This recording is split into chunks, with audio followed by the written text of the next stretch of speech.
नमस्कार प्रिय मित्रों, मैं ज्योतिषकार कमल आप सबका हार्दिक अभिनंदन करता हूं आप सबके प्यारे यूट्यूब चैनल अलौकिक साधनाओं में। और आपसे एक निवेदन है कि इस चैनल को ज़्यादा से ज़्यादा आप शेयर करें, सब्सक्राइब करवाएं, ताकि ये नया चैनल है, आपके सपोर्ट की आवश्यकता है और आपको बढ़िया बढ़िया साधनाएं इस पर मिल सकें। दोस्तों, आज मैं अपने ही जीवन के एक गुप्त राज को, रहस्य को आपके सामने खोलता हूँ। दोस्तों, ये उन दिनों की बात है, आज से काफ़ी साल हो गए इस बात को। मैं तंत्र साधना कर ही रहा था। तंत्र साधना कुंडलिनी से संबंधित थी।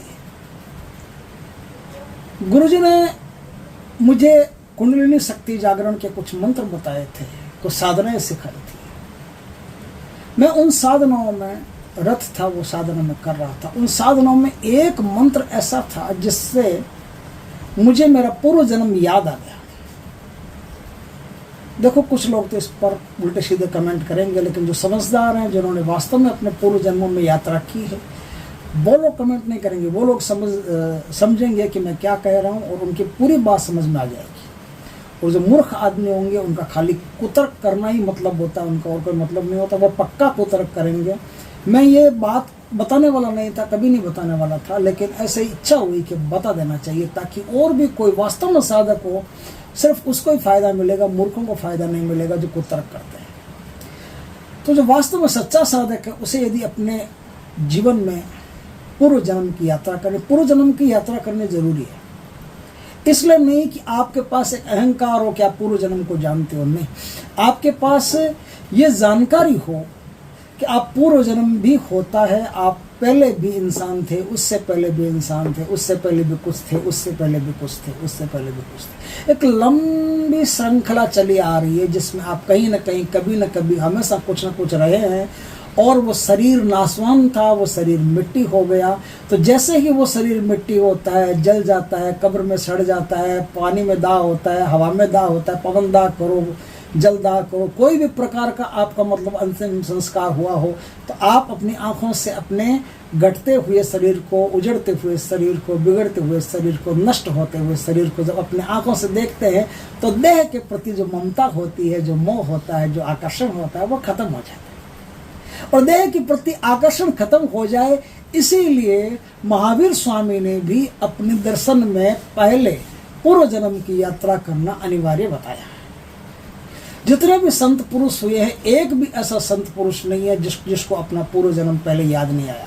क्योंकि पूर्व जन्म याद आएगा, पूर्व जन्म की चिता जलती हुई देखोगे, नए जन्म में आओगे, नए जन्म में आकर के फिर जो साधना करोगे, साधना करने के बाद में फिर जो काम आप करोगे, वो मुक्ति के लिए होगा, मुक्ति का सोपान।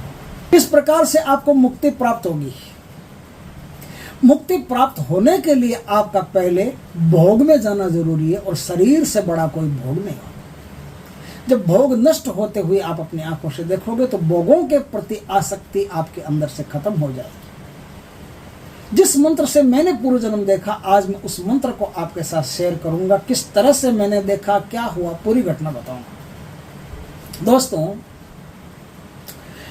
जब आपको आपका पूर्व जन्म दिखाई दे जाता है, तो ये अहंकार का विषय नहीं है, ये ज्ञान का विषय है कि जब पूर्व जन्म दिखाई दे गया, तो अब आपको आपके शरीर से कोई ज़्यादा मोहब्बत नहीं रही। उन दिनों की बात है, सालों बीत गए।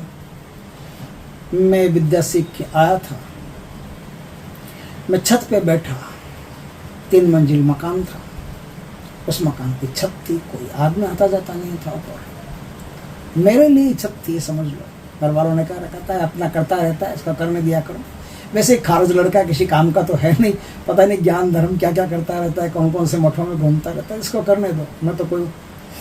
तो वो मेरे को खुला छोड़ देते थे, खुले शांड की तरह, जाओ ऊपर जाके अपना जो भी साधना करनी है करते रहो। तो एक तो बेसमेंट था, बेसमेंट में खाली मेरा अधिकार था, उसमें मैं साधना करता था। और एक जो साधना ओपन की जाती थी, वो छत के ऊपर करता था। छत काफ़ी ऊंची थी, तो दिखाई भी नहीं देता था लोगों को, और आराम से बैठ करके अपना ध्यान वगैरह किया करता।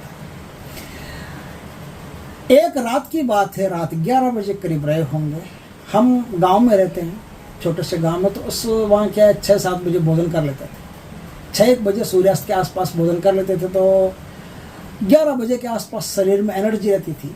तो आराम से उसमें साधना की जा सकती थी। साधना का मेरा 2 वक्त था, एक तो रात को 11-12 बजे और दूसरा टाइम था 3-4 बजे। तो कभी तो 3-4 बजे से प्रोग्राम शुरू कर लेता था, कभी 11 से 1 तक या 11 से 2 तक प्रोग्राम शुरू करता था। सुबह लेट उठता था आराम से, कोई ब्रह्म मुहूर्त में उठने की जरूरत नहीं, रात की साधना होती थी तो आराम से उठता था। तो उस समय 11 बजे साधना में मैं बैठा था तो एकदम शांति थी, अक्षुण पिन पॉइंट साइलेंस थी, कोई भी डिस्टर्ब करने वाला था नहीं। तो उस समय मैं साधना कर रहा था। तो साधना में गुरुजी ने मेरे को ये बात पहले कह रखी थी, क्या होगा आपके साथ भी क्या होगा अगर साधना करोगे, जो आज मैं साधना बताऊं उसको करोगे तो आपके साथ क्या होगा वो भी आप जान लेना।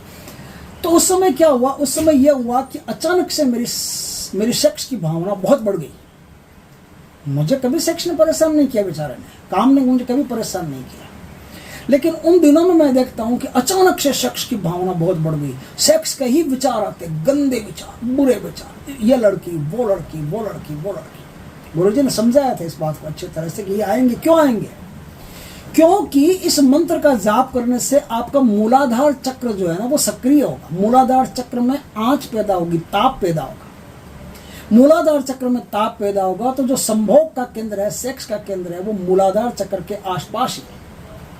तो मूलाधार चक्र, देखिए आप अपने घर पे मरकरी लगाते हैं तो पड़ोस के घर में अपने आप लाइट पड़ती है ना। उसी तरह से यदि आपका चक्र जागृत होता है मूलाधार, तो पड़ोस के जो केंद्र हैं उन केंद्रों में अपने आप ताप पहुंचता है। तो आपके सेक्स के केंद्रों में ताप पहुंचेगा तो आप सावधान रहना। सेक्स की जो भावनाएं हैं, जो विचार है, एकदम से बढ़ेंगे, आप उनको देखते रहना, दृष्टा बनना कि हाँ अब ये हो रहा है।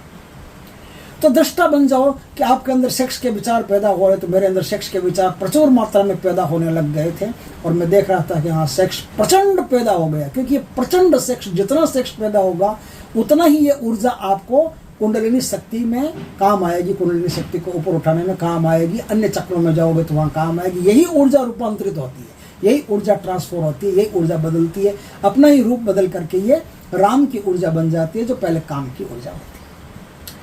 तो काम की ऊर्जा एकदम बढ़ने लगी। अब मैं काम की ऊर्जा को देखता गया तो एक बात और हुई, मेरा क्रोध बढ़ने लगा। क्रोध आता दुर्वासा की तरह, बात बात में क्रोध। मैं समझ गया कि ये क्रोध जो है ना, ये काम का ट्रांसफॉर्मेशन है। जैसे काम की ऊर्जा, काम यदि दब जाए कहीं से, हमसे भी दब गया होगा कहीं से, किसी विचारों को हमने दबा लिया होगा, तो बेचारे काम के जो विचार हैं, काम की जो गांठ है वो फूटती है, तो क्रोध में बदल जाते हैं, तुरंत वो क्रोध में बदलेगी। इसलिए कोई भी ऋषि मुनि अगर क्रोधी हो जाए तो आप आश्चर्य मत करना, क्योंकि काम वासना इनकी बदल गई है क्रोध में। और जितना बड़ा ब्रह्मचारी होगा देखना आप, उतना बड़ा क्रोधी होगा। क्रोधी होना, परशुराम जी क्षण क्षण मिनट मिनट में क्रोध करते हैं, और परम ब्रह्मचारी बाल ब्रह्मचारी है। बाल ब्रह्मचारी का क्रोध का क्या काम। लेकिन अब क्रोध पर काम करना पड़ेगा। अब देखना पड़ेगा आपके भीतर, आपको दृष्टा बन करके देखना पड़ेगा कि क्रोध आपके भीतर पैदा हो रहा है। जब काम मिट गया, क्रोध मिट गया, अब काम वासना लेस मात्र भी नहीं रही। कोई नग्न परी भी अगर गोद में सोई हुई है तो भी कोई फर्क नहीं पड़ता, स्त्री है या नहीं है, पुरुष है या नहीं, उससे कोई लेना देना ही नहीं। और अब कोई लाठी मार दे, गाली निकाल दे तो भी क्रोध नहीं आता था, क्रोध चेंज हो गया था। लेकिन अब क्या हुआ, जब क्रोध चेंज हो गया, काम क्रोध में चेंज हो गया और क्रोध दूसरी ऊर्जा में चेंज हुआ, तो जो मूलाधार चक्र मेरा सक्रिय होने लगा इस मंत्र से। इस मंत्र से मूलाधार केंद्र सक्रिय होने लगा तो मुझे अपने आसपास रहने वाले बहुत से लोग जाने पहचाने से लगने लग गए कि इनका मेरे पिछले जन्म में कोई संबंध है। मैं अपने जीवन को रीडिंग करने लग गया कि उस स्थान पर वो आदमी मिला था, जरूर उसका पिछले जन्म से कोई संबंध है। अब बैठे बैठे बैठे बैठे एक रात मूलाधार चक्र से सीधी समाधि घटित हो गई। समाधि घटित हो गई तो मैं देखता हूँ कि मैं जो इस जन्म में पैदा हुआ था वो नहीं हूँ, मैं दूसरा हूँ। और मैं दक्षिण भारत में अरियारूर नाम के एक स्थान पर पैदा हुआ हूँ और एक छोटा सा गांव है। लगभग ये गांव 123 साल पहले का था। 123 साल पहले ये गांव था, उस गांव में मेरा जन्म हुआ था, उस गांव में मैं था। 123 साल पहले मेरी मृत्यु हुई थी और 33 साल की उम्र में मुझे सांप ने काट लिया था। सांप के काटने से मेरी मृत्यु हुई थी। उस जीवन में मेरा नाम था चंड और मैं चामुंडा का भक्त था और मेरा काम था लोगों के तंत्र मंत्र से बीमारियां दूर करना, झाड़ फूंक करना, भूत प्रेत निकालना, उनको कोई परेशानी हो तो परेशानियां दूर करना, ऐसे जन सेवा किया करता था। ये मेरा पिछला जन्म का काम था, चंड मेरा नाम था। ये बात मैंने अपने जानकारों को तो बहुत लोगों को तो बता दी है, लेकिन आज यूट्यूब पर पहली बार दे रहा हूँ। इस प्रकार से मुझे उस सब का पता चल गया। पता चलने के बाद में मुझे आसपास रहने वाले बहुत से लोगों के गुप्त राज पता चल गए कि ये वो थे, कि ये वो थे, कि ये वो थे, कि इनसे मेरा ये संबंध था, इनसे मेरा ये संबंध था, इनसे मेरा ये संबंध। यात्राएं अपनी होती है तो उस समय मुझे सबसे पहले क्या दिखाई दिया कि मेरी चिता जल रही है और एक युवक उस चिता पर लेटा हुआ, वो युवक मैं ही हूँ, और सांप के काटने से मेरी मृत्यु हुई थी। फिर धीरे धीरे मैं बैक में चला गया। जाते जाते मैंने अपना वो स्थान देखा। मेरे एक गाय थी, उस गाय को हम पालन पोषण किया करते थे, उसका रखा बड़े प्यार से रखते थे। वो गाय इस जन्म में कोई स्त्री बन करके हमारे पास रहती थी। तो हमको सब पता चल गया उस चीज़ का। आपको भी यदि पूर्व जन्म में जाना हो, यदि पूर्व जन्म की यात्रा करनी हो, तो जो बातें मैंने बताई उनको याद रखना कि काम और क्रोध दोनों आपको एकदम से मिलेंगे। और वो मंत्र यह है जिससे आप ध्यान करते करते, कैसे करते थे हम ध्यान, हम प्राणायाम करते थे पहले, खूब प्रचंड प्राणायाम। कौन सा प्राणायाम? भस्त्रिका, उसको जोर जोर से करते थे। जोर से सांस लेना, जोर से सांस फेंकना, जोर से सांस लेना, जोर से सांस फेंकना। जब बिल्कुल थक जाते थे तब हम अपना मंत्र शुरू करते थे। बिल्कुल थक गए, अब एक भी सांस और फेंकने की ताकत नहीं है, तो हम सीधे बैठ जाते थे अपने पद्मासन में। पद्मासन में 6 घंटा बैठने का अभ्यास था मेरा उस समय। पद्मासन में बैठ जाते थे, रीढ़ की हड्डी सीधी करके हम अपना ध्यान करते थे। और ध्यान में जिस मंत्र का हम जाप करते थे वो मंत्र था हनुमान जी का बीज मंत्र, हुम हुम हुम हुम हुम हुम हुम हुम हुम हुम। इस मंत्र का हम जाप करते थे। एक समय ऐसा आता था कि मंत्र जाप सब खत्म हो जाते थे, कुछ नहीं रहता था, सिर्फ एक शांति, एक साइलेंस ही रहती थी। वहीं से सारी चीजें प्रकट होती थी। उसके बाद में आगे मेरे साथ क्या हुआ वो अन्य वीडियोस में मैं बताऊंगा। अलग अलग चक्रों के साथ मेरे साथ क्या हुआ, किस प्रकार से कुंडलिनी शक्ति क्या होती है, क्या नहीं होती, हमारे साथ जो हुआ वो सारा एक्सपीरियंस मैं आपको बताता रहूंगा। लेकिन जो पूर्व जन्मों की यात्रा है वो हमने इस साधन से की थी, इस मंत्र से की थी। आप भी चाहो तो तबीयत से इस मंत्र से पूर्व जन्म की यात्रा कर सकते हो। और आगे जाओगे तो और अगला जन्म, फिर उससे अगला जन्म, फिर उससे अगला जन्म, आप चाहो तो 7-8 जन्मों तक देख सकते हो। तो इस प्रकार से आप साधना करके पूर्व जन्मों में जाकर के अपने देह का जो मोह है उसे मिटा सकते हो। दोस्तों वीडियो अच्छा लगे तो लाइक करना, कमेंट करना, शेयर करना, और यदि पहली बार हमारे चैनल पर आए चैनल को सब्सक्राइब करना। पास में जो बेल आइकॉन का बटन है वो दबा देना ताकि हमारे ज्ञानवर्धक जानकारीपूर्ण वीडियो सबसे पहले आपके पास आ सके। जय श्री कृष्ण दोस्तों।